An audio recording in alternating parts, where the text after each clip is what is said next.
आदाब, नमस्कार। बातें मुलाकातें में आपका स्वागत है। मैं हूं आपका होस्ट मोहम्मद अफजल खान। भारत में इन दिनों महाकुंभ मेला चल रहा है, जो 45 दिनों तक जारी रहेगा। कुंभ मेला हिंदू आस्था का सबसे बड़ा पर्व है और ये दुनिया का सबसे बड़ा इज्तिमा है, माने जहां लोगों की भीड़ होती है। सरकारी आंकड़े के हिसाब से इस साल उनका मानना है कि 35 करोड़ से अधिक लोग कुंभ के मेले में डुबकी लगाएंगे। 600 BC से ये कुंभ मेला चल रहा है, लेकिन इस बार का कुंभ मेला इसलिए एक अलग है कि देश में इस तरह की बातें होने लगी हैं कि हर चीज़ को हिंदू मुस्लिम कर दिया गया है। अब आप देखिए, गोदी मीडिया और सोशल मीडिया ऐसे ऐसे हेडलाइन बना रहे हैं लोग कुंभ मेला पे, जैसे इससे पहले कभी कुंभ मेला हुआ नहीं। कुंभ मेला की भीड़ देखकर डरा मुस्लिम। कुंभ मेला के भीड़ को देखकर मुस्लिम देशों को लगी आग। पाकिस्तान डर के मारे कांपने लगा। यहाँ तक सोशल मीडिया पे आ रहा है कि कुंभ मेला को जब मुगल नहीं रोक पाए तो दुनिया में किसकी ताकत है जो कुंभ मेले को रोक पाए। इस तरह की फजूल बातें कुंभ मेला के ऊपर दिखाई जा रही है, इसको भी हिंदू मुस्लिम की जा रही है। असल में क्या है कि हम इतिहास को जाने बगैर सोशल मीडिया पे जाहिलियत की बातें लिखते हैं। हालांकि देखें तो कुंभ मेले का जो आज प्रारूप आप देख रहे हैं, ये मुगल बादशाह अकबर की ही देन है कि कुंभ मेले में इस तरह की जो इंतजामात हैं, ये अकबर बादशाह की ही देन है। डॉक्टर हरमत चक्रवर्ती की एक किताब है, कुंभ एक ऐतिहासिक वांक। इस किताब में डॉक्टर चतुर्वेदी लिखते हैं कि पहली बार अकबर ने घाटों का निर्माण कराया। मतलब जब आप कुंभ मेले के पास जाए तो घाट बने रहते हैं, ताकि वहां जाकर आसानी से आप घाट पे के जरिए फिर आप वहां कुंभ मेले में डुबकी लगा लें। इससे पहले घाटों का जिक्र कहीं नहीं मिलता है, ये अकबर की ही देन है। उसके अलावा पब्लिक टॉयलेट जैसी बुनियादी सुविधाएं इससे पहले नहीं थी, लेकिन अकबर ने वहां पे पब्लिक सुविधा टॉयलेट की इंतजाम किया और ये पहली बार कुंभ मेला में हुआ था।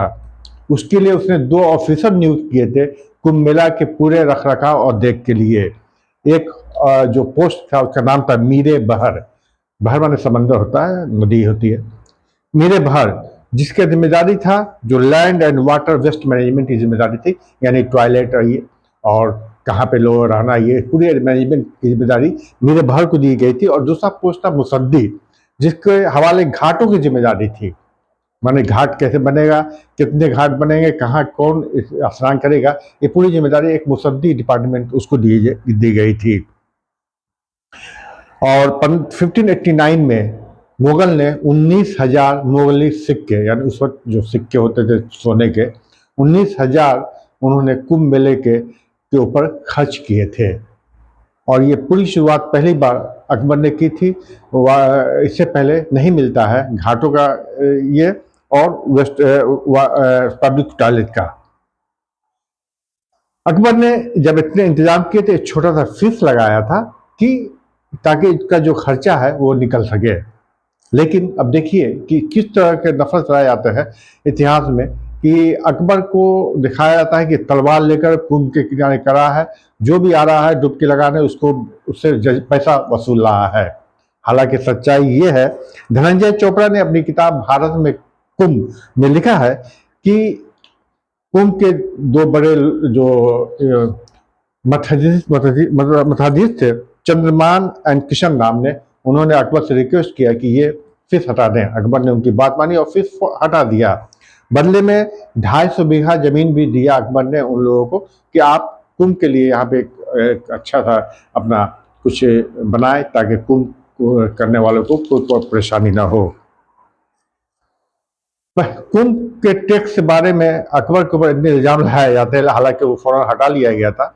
हालांकि वो कोई टैक्स नहीं था, उसके जो खर्चे होते हैं उसको निकालने के लिए उसने किया था। 1822 में अंग्रेजों ने पहली बार कुंभ पे टैक्स लगाया। इसके दुबे की किताब है सिटी ऑफ प्रयाग, उसमें उसने लिखता है कि 1822 में 1.25 यानी 1 रुपया 4 आना पर आदमी की डुबकी के लिए टैक्स लगाया। हालांकि उस वक्त 1 रुपया 4 आना बहुत महंगा होता था।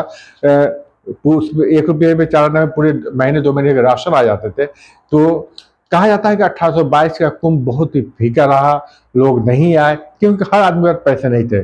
कुछ चंद लोगों के पास थे जिन्होंने कुंभ में स्नान किया, और कहा जाता है कि उसके बाद कुंभ का वो जो एक दृश्य होता था वो एकदम खत्म हो गया था। कुंभ मेला एक तरह से डेड हो गया था।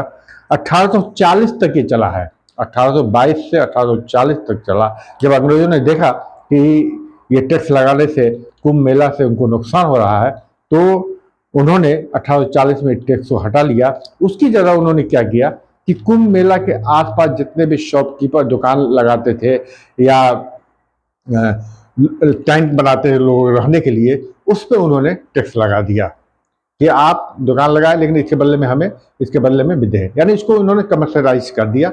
खैर बिजनेस है, आप कमा रहे हैं तो दे। तो उसके बाद ये एक प्रारूप हुआ और इस बिजनेस से उनको अच्छी खासी कमाई हुई और ये कंटिन्यू जारी है और अभी तक जारी है। और अभी तो आप देख रहे हैं कि एक एक दिन का टैक्स, एक एक दिन का रहने का किराया 1-1 लाख रुपया है।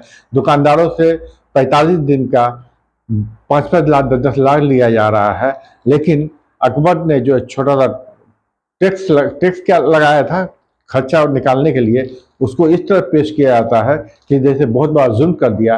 लेकिन आज की सरकार कितना टैक्स लगा रही है हमारे और आपके नज़रों में है। इसलिए कहा जाता है कि सोशल मीडिया या गोदी मीडिया के बहकावे पर न जाए, आप जो है पढ़ें, इतिहास को देखें कि इतिहास में क्या सच्चाई है, तब पता चलेगा। तो हम कह सकते हैं कि अकबर द्वारा किया गया जो एक प्रारूप था कुंभ मेला का, वो अभी तक जारी है और उन्हीं की किए गए कुछ इंतजाम को आज और अच्छी तरीके से पेश किया जा रहा है। उम्मीद है आपको ये वीडियो पसंद आया होगा। हमें आपके कमेंट का इंतजार रहेगा। शुक्रिया।